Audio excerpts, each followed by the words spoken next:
মানে আমি বলবো তিনি অতি আবেগপ্রবণ হয়ে গেছিলেন এবং মুক্তিযুদ্ধের সপক্ষে তিনি এত কথা বলেছেন, কথাগুলো ঠিক কিন্তু। কিন্তু যে অ্যাপ্রোচে কথাগুলো বলেছেন, মনে হচ্ছে বিএনপি কিন্তু সে অ্যাপ্রোচে কথা বলছে না। বিএনপি কিন্তু পরিবর্তিত পরিস্থিতিতে অত্যন্ত সচেতন। বিরোধ হচ্ছে যখন ব্যক্তিগত আক্রমণ করা হলো। তোরা কারা? এই যে তোরা কারা? ওরা তো নেতা। ওরা কিন্তু এখন দল করে। নতুন দল হোক যেটি হোক, ওরা কিন্তু এই আন্দোলনের মূল নায়ক। ওদের মধ্যে বিভ্রান্তি করছেন ১ কোটি ২ কোটি দাম হইছে কিন্তু ফ্ল্যাটের দাম আছে কত? উজার রেটে দাম আছে মনে করেন ৫০ লাখ টাকা। এই ১.৫ কোটি টাকা কিন্তু আমার কাছে ব্ল্যাক মানি। আমি কোন ব্যাংকে রাখবো? আমি বলছি আমার সাথে ব্যক্তিগত তার সাথে পরিচয় নাই। কিন্তু ফজলুর রহমান ভাইয়ের সাথে আমার এখন প্রশ্ন হচ্ছে প্রত্যেকটা ব্যক্তি কিন্তু একটা দল করে। আপনি যখন ব্যক্তি হিসেবে কথা বলবেন আপনি স্বাধীন। আপনি যখন কোন দলে যুক্ত হয়ে যাবেন, আপনার স্বাধীনতা কিন্তু সীমিত হয়ে গেল। এখন আপনি যদি দেশকে ভালোবাসেন, এই দলের মাধ্যমে ভালোবাসতে হবে, সমালোচনা করতে এভাবে করতে হবে এবং রাষ্ট্র সমালোচনা তাই এভাবে করতে হবে। অর্থাৎ দলীয় অবস্থান হাতে রেখে যখন আপনি কোন কথা বলতে যাবেন, দলের পরিচয় আসবে যখন, যখন আপনি টকশোতে দিয়ে দিবেন, তখন সাথে, সাথে কিন্তু তার স্বাধীনতা সীমাবদ্ধ হয়ে যাবে। অর্থাৎ তিনি ওই দলের যে নেটওয়ার্কটা আছে, চিন্তাভাবনার যে গতিবিধি আছে তার বাইরে যেতে পারবেন না। কিন্তু আমরা দেখেছি বিগত দিনে ফজলুর রহমান ভাই, রুমিন ফারহানা বা আরো যারা ২-১ জন ৪-৫ জন এখানে আছেন, তারা কথা বলছেন অতি আবেগে, অতি উচ্ছ্বাসে। এবং তারা যখন কথা বলতেছেন, মনে হচ্ছে তারা কোন দল করেন না। তারা নিজের প্রেক্ষাপটে কথা বলতেছেন এবং দায়িত্ব নিয়ে কথা বলতেছেন। এই কথাগুলি বলতে, বলতে কি হলো? ফজলুর রহমান ভাই উনি কথা বলছেন মুক্তিযুদ্ধের পক্ষে। আমি একমত। মুক্তিযুদ্ধে তো আমরাও গর্ব করি। কিন্তু মুক্তিযুদ্ধের পক্ষে কথা বলতে গিয়ে এনসিপি নেতাদেরকে যেভাবে তিনি মূল্যায়ন করছেন, সেটা আবার অতিরিক্ত হয়ে যাচ্ছে। এই মূল্যায়নটা এনসিপি ভুল করতে পারে। হ্যাঁ, তারা দুর্নীতিযুক্ত হতে পারে। সবই ঠিক আছে কিন্তু। কিন্তু যে ভাষায় তাকে আক্রমণ করা হচ্ছে, যেই বডি ল্যাঙ্গুয়েজটা ইউজ করা হচ্ছে, সেটা কিন্তু কাঙ্ক্ষিত না। তিনি আরো মার্জিত ভাষায় কথা বলতে পারতেন। তিনি বলেছেন, "তোমরা আমার ছেলের মতো।" সুন্দর কথা বলেছেন। ছেলের মতো হলে কিন্তু পিতা হিসাবে সেভাবেই কথা বলতে পারেন। কিন্তু পিতা হিসাবে এমন কিছু তিনি বললেন না, যে পিতৃত্ব নিয়ে প্রশ্নটা গেল। ওই জায়গাটা তার একটা সংশোধনের প্রয়োজন ছিল এবং তাকে বলা হয়েছে বিভিন্ন সময়। এখন উনি যদি বলে থাকেন যে পিতা হিসেবে ওনার সব রকম ব্যবহারে একজন ছেলের প্রতি আবদার আছে, আবদার যেমন আছে তেমনি অভিমান আছে, রাগের জায়গা আছে, ক্ষোভের জায়গা আছে, সেখান থেকে উনি অনেক কিছুই বলতে পারেন। রাগের যা ক্ষোভের জায়গা আছে, আদরের জায়গা আছে। পিতা পুত্রের বড় সম্পর্ক কিন্তু আদর। মৌলিক সম্পর্ক হচ্ছে পিতৃত্ব। পিতৃত্ব মানে মানে ছেলের প্রতি তার দায়িত্ব, কর্তব্য এবং ভালোবাসা। ওই ভালোবাসাকে আঘাত করে কিন্তু এমন কিছু বলা যাবে না, মূল জায়গায় আঘাত করে। মূল জায়গাটা তো অলংকার। আর বাকিগুলো হচ্ছে ওটাকে সুবর্ষিত করে যেটা বলতে পারি। সেই ক্ষেত্রে ফজলুর ভাই যে মানে আমি বলবো তিনি অতি আবেগপ্রবণ হয়ে গেছিলেন এবং মুক্তিযুদ্ধের সপক্ষে তিনি এত কথা বলেছেন, কথাগুলো ঠিক কিন্তু। কিন্তু যে অ্যাপ্রোচে কথাগুলো বলেছেন, মনে হচ্ছে বিএনপি কিন্তু সে অ্যাপ্রোচে কথা বলছে না। বিএনপি কিন্তু পরিবর্তিত পরিস্থিতিতে অত্যন্ত সচেতন এবং সতর্কতার অবস্থা নিয়েছে। সে দেখতেছে এই অবস্থায় মুক্তিযুদ্ধের পক্ষে বা বিপক্ষে কোনো যে বেশি কথা বলতে গেলে আমি বিতর্কিত হয়ে যাব। মূল কারণ হচ্ছে এখন বিএনপি হচ্ছে সম্ভাব্য বিজয়ী দল। তো সম্ভাব্য বিজয়ী দল হলে কিন্তু অনেকগুলো বিষয়ে তাকে মিনিমাইজ করতে পারে। অনেক সত্য কথা বলা যায় না, কিন্তু মিথ্যা কথা একজন বলা যায়। মুক্তিযোদ্ধা হিসেবে মুক্তিযুদ্ধের প্রতি আবেগ থাকবে, বেশি আবেগ থাকবে, এটা কি স্বাভাবিক মনে হয় না আপনার কাছে? না সে আবেগ করেছি থেকে উনি বেশি করে ফেলেছেন? করেছি ব্যক্তি হিসেবে যদি কথা বলতো, আবেগটা কন্ট্রোল করছিল। আবেগ, অতি আবেগ সবসময় খারাপ। অতি জিনিসটাই তো খারাপ। অতি যখন বলবেন অতি কথা, অতি বচন, অতি আক্রমণ, অতি আক্রোশ, এই অতি কথাটা, এই অতি জিনিসটা কিন্তু ফজলুর ভাইয়ের সাথে কিন্তু ট্যাক্ট হয়ে গেছে।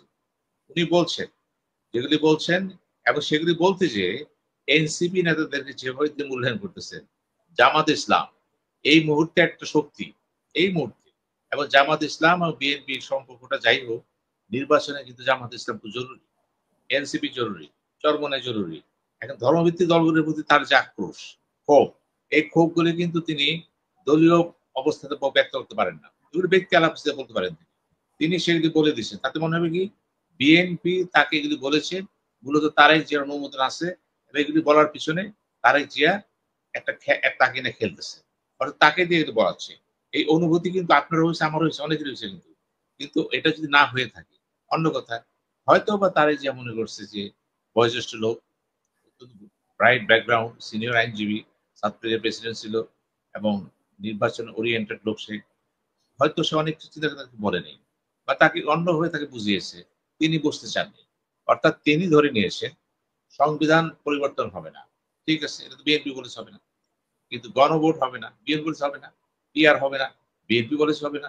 এগুলো নিয়ে এখন বিরোধ নাই, কিন্তু বিরোধ হচ্ছে যখন ব্যক্তিগত আক্রমণ করা হলো। তোরা কারা?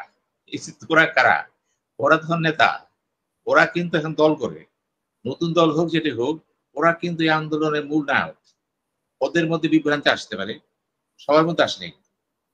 কিছু কিছু বিভ্রান্তি যারা এসেছে তারা খেয়েছে। এখন কম বেশি হতে পারে, বললাম তো, এত বড় একটা বিপ্লবের পরে এত সম্পদ হাতের সামনে এসে গেছে, এত সুবিধা এসে গেছে। এই সুবিধা কিন্তু মুক্তিযুদ্ধের পরে, স্বাধীনতার পরে, মুক্তিযুদ্ধের পরে মুক্তিযুদ্ধরা পারে নাই, কিন্তু তারা লোক সাথে পারেনি। কতিপয় পেরেছে, অনেকে পারেনি। এটা মনে রাখতে হবে। কিন্তু যে কোনো বিপ্লবের পরে কিন্তু এরকম একটা ঘটে, সবকিছু খালি। এটা হচ্ছে, এটা হয়েছে, এটা ধরেন 1971 সালের স্বাধীনতার পরে, 72 সালে যা ঘটছে, তখন তো সম্পদ ছিল না, শিল্প বাণিজ্য ছিল না। তো এখন তো সম্পদশালী হয়ে গেছে, শত শত কোটি লেনদেন হয়ে গেছে, পাচার হয়ে গেছে, অতএব টাকা পয়সা আসছে। এরা যখন পরে, এই সময়ের পরে বিভিন্ন কারণে তারাও ধরা দিছে সুবিধা পাওয়ার জন্য, এরাও ধরা সুবিধা পাওয়ার জন্য। এই যে প্রেক্ষাপটটা আপনার বুঝতে হবে, কিন্তু এই প্রেক্ষাপট 71 সাথে তুলনা করা যাবে না। কারণ 71-এর সম্পত্তি সম্পত্তি এক জিনিস না। এখন কাঁচা টাকা আছে শত শত কোটি টাকা, 71 দেশে ছিল না। ওইসব চিন্তা করতে গেলে এখন সম্পদ বেশি, চিন্তা বেশি, এবং দ্রুত অপবাদ দেওয়ার সম্ভাবনা বেশি। কারণ এই মুহূর্তে সায়েন্স, টেকনোলজি এবং আইটি, সবচেয়ে বড় কথা হলো মিডিয়া জগৎ এত ডেভেলপ করেছে, বিশেষ করে সোশ্যাল মিডিয়া, এই যে ফেসবুক, ইউটিউব, এটা অতীতে ছিল না। এখন যদি আপনি একটা কাজ করেন, এতগুলো মিডিয়া আছে, কারো না কারো চোখে পড়ে যাবেন। আর না পড়লেও তারাও কিন্তু কিছুটা বানায় সরে বলে কৌশল তিলকে তাল ধরার চেষ্টা করবে। এটা কিন্তু অতীতে ছিল না। এই যে বলগাহীন মিডিয়ার আক্রমণটা, এটাও একটা কারণ ছিল। এখন একটা লোক একটা পাচ্ছ, যেমন ধরেন উদাহরণ দিয়ে বলি, কি নাম, আসিফ। আসিফ যে কোনো কারণে হাঁসের মাংস খেতে গেছে, হয়তো সে বলছে না আমি ওয়েস্টার্নে যাই, এটা কিন্তু তার বাহাদুরি না, কথার ছলে সে বলেছে। হাঁসের মাংস তো ওখানে আগেও খাইতেছে, এখনো খাইতেছে, মানে আসিফ খেতে গেছে যেহেতু সে দায়িত্বে আছে, একটা পদে আছে, এটা তিলকে তাল করে ঘটনা হলো। প্রত্যেকটা ইউটিউবার কম বেশি বললো হাঁসের মাংস কেন খাবে, ওয়েস্টার্নের কথা বলেছে খাই, এটা হতে পারে।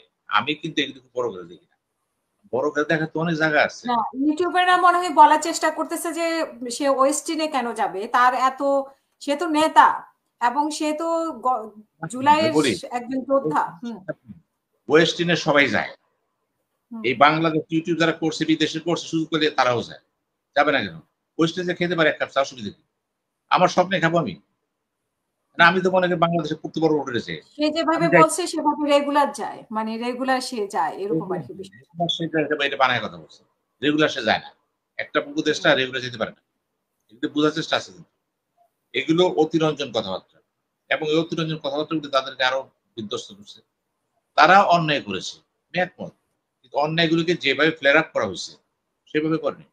বলা হচ্ছে শত শত কোটি টাকা তারা কামাইছে, না, এই সময়ে, এই সময় যে টাকা কামানো এত সোজা না, কামা এবার হজম করা সোজা না। কিন্তু অনেকগুলো লোক আছে তো এখানে, অনেকগুলো চোখ দাঁড়ায় আছে, কিন্তু কিন্তু টাকা তো কামানো সহজ, কিন্তু হজম করা সহজ না, এটা কি বলতে পারেন না? কথাটাই বলছি। এখন আমাকে যদি কেউ 1 কোটি টাকা দেয়, কথার কথা, যে আপনি একটা ফ্ল্যাট বিক্রি করছেন 1 কোটি 2 কোটি দাম হয়েছে, কিন্তু ফ্ল্যাটের দাম আছে কত, উজার রেটে দাম আছে 50 লাখ টাকা। এই 1.5 কোটি টাকা কিন্তু আমার কাছে ব্ল্যাক মানি, আমি কোন ব্যাংকে রাখবো? কোনো উপায় নাই, 10টা চোখ দাঁড়ায় আছে, কিন্তু সাথে ধরা খেয়ে যাবো। কিন্তু এই জন্য টাকাটা কিন্তু কি যায়, হাউসিং এ যায়, অথবা ব্ল্যাক মানি হয়ে পাচার হয়ে যায়। এই পাচার হওয়ার জন্য কিন্তু অন্যতম কারণ হচ্ছে সম্পদের যে পরিমাণটা দাঁড়াইছে। আপনি লুটপাট করতেছেন, এত টাকা করছেন যে টাকার জায়গা নেই, জায়গা যেহেতু নাই, আমি বাংলাদেশ ব্যাংকের গভর্নরের দৃষ্টি আকর্ষণ করতেছি, অর্থমন্ত্রীর কথা বলছি, যে টাকাটা আমি আর্ন করলাম, আর্ন করার টাকাটা উদ্ধৃত হয়ে গেছে, টাকাটা ব্যাংকে রাখার নিয়ম নেই, দেখলে আমি অ্যারেস্ট হয়ে যাবো, আমার জবাব দিন, আমি কি করবো? আমি টাকা পেয়েছি, আমার ইনকামটা কিন্তু বৈধ, প্রদর্শিত না, কিন্তু আমার ইনকামটা বৈধ, এই জন্য আমার সম্পদটা বৈধ ছিল।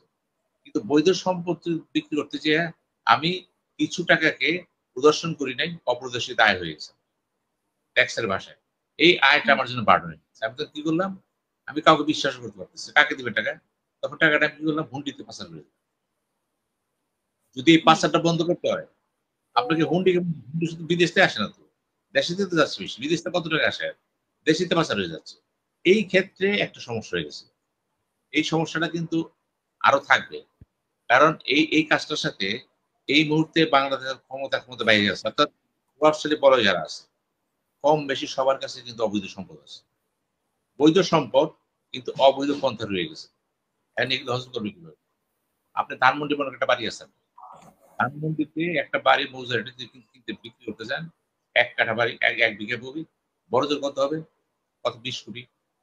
আর যদি মার্কেট রেটে যান ১০০ থেকে ১৫০ কোটি। তাহলে এই ১০০ কোটি যে আপনি কামাইলেন, কি করবেন? আমাদের একজন প্রধান বিচারপতি একটা বাড়ি বিক্রি করলেন স্ট্যান্ডার্ড চার্টার ব্যাংক, বিক্রি করলেন, দাম উঠলো ২০০ কোটি টাকা ধানমন্ডি। উনি বললেন আমাকে পুরো টাকাটা দিতে হবে হোয়াইট মানি করে। যেহেতু জায়গাটা ভ্যালুয়েবল প্রপার্টি ছিল, তারা চিন্তা করলো ঠিক আছে নিচ্ছে। এরকম ২ একটা ঘটনা ঘটে, কিন্তু ওই টাকাটা কিন্তু জায়েজ করে ফেললো। তাকে ট্যাক্স দিতেছে, ট্যাক্স ফ্যাক্স দিয়ে কিন্তু থাকে না। এই ট্যাক্স তো রাষ্ট্র পায়। কিন্তু এই ক্ষেত্রে কিন্তু বাংলাদেশের প্রথম সমস্যা, যখনই কিছু বিক্রি করতে যাবে, বিক্রি করতে গেলে কিন্তু ক্রয় মূল্যের হয় না। বিশেষ করে জমি জমা, এই টাকা ব্ল্যাক হয়ে যাচ্ছে। এখন মনে করেন সবাই যে ব্ল্যাক তা না। যারা যারা মনে করেন ঘুষ বাণিজ্য যেটা আছে, এটা তো এখন সম্পূর্ণরূপে একটা ভয়ঙ্কর চিত্র। এখন ঘুষ কত পাওয়া যায়? যেভাবে বলা হয় যে ঘুষ পাওয়া যায় কত, ১০০-২০০ কোটি টাকা। না, এগুলো অন্য মেকানিজম আছে। এত বড় প্রজেক্ট গুলো এখন হয় নাই যে আপনি ১,০০০ টাকা ঘুষ পাবেন। এগুলি বলার জন্য বলা হয়, কিন্তু এগুলি বাস্তবতা কিন্তু খুবই, কিন্তু এগুলি টক শোতে বললে কি জানেন? দ্রুত টক শোতে কি হয়? জনপ্রিয় হয়ে যাবে না। আপনার